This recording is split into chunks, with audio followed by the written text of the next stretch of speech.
So if you buy a house subject to from someone and maybe they've owned it just a short period of time, and we run into this from time to time, where maybe someone bought a house and they got a job transfer 6 months later. In fact, that happened to me once.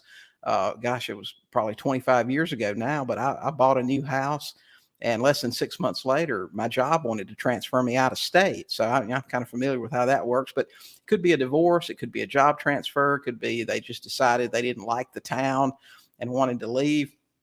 But if they've owned that house less than a year and you find that there's a clause that states they must reside in that house as their primary residence for at least 12 months, the question is what happens if they were to either sell it, or let us take over the payments before that 12 months, or they rented it out before the 12 months was up. And you'll see that in a lot of like FHA loans. I think all of those have that stipulation in there that it has to be for owner occupied purposes. And that's why they get the low down payment and, some of the preferred treatment in those loans.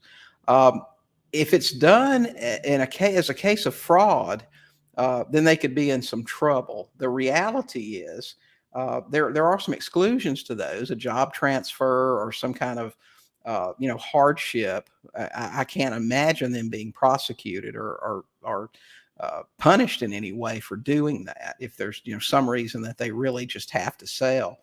I know back in the pre-2010 days, we had some investors get into trouble for buying these houses with FHA loans and saying it was for owner occupied. And I'll tell you, it's really funny.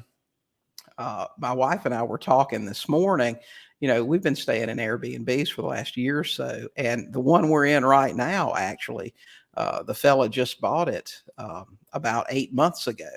And we were just looking at the financing on it and everything. And it looks like it's showing as owner occupied. And that tells me he probably got that mortgage as an owner occupied property when it was clearly bought with the intent of it being an Airbnb. So there are a lot of people that do that to get that kind of interest rate. And when you're talking about getting a 30-year fixed rate, 2.8% loan, I guess it's tempting for some people to fib a little bit to get those.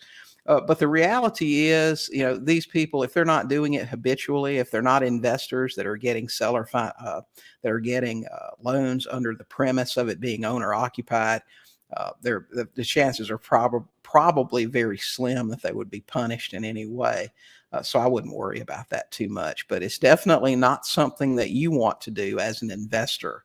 It's really, committing fraud when you sign that loan document that says you intend to occupy it if you clearly don't. So that's not something that you want to do. Hey guys, thanks for watching. While you're here, don't forget to hit the subscribe button and check out these other great videos and podcast episodes.